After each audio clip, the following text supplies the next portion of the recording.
বিসমিল্লাহির রহমানির রহিম। আজকে আমি আপনাদের মাঝে নিয়ে আসলাম একটি ব্লকের বাড়ি। তো আজকে আমাদের কাজ হচ্ছে রিংটোন ঢালাই দেওয়া।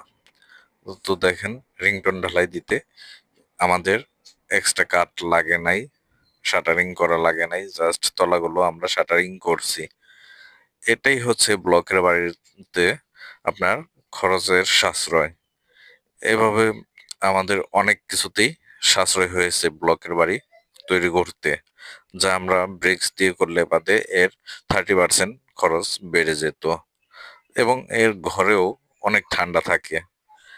আজকে আমাদের রিংটোন ঢালাইটা কমপ্লিট হয়ে যাবে। আমরা ওই দেখুন পাইপ, ইলেকট্রিক্যালের পাইপ দিয়ে রেখেছি, এতে আমাদের এক্সট্রা কাটাকাটি করা লাগতেছে না। আমাদের ওয়াশরুমের শাটারিং করা হয়েছে। এভাবেই আমাদের কাজ শেষ হয়।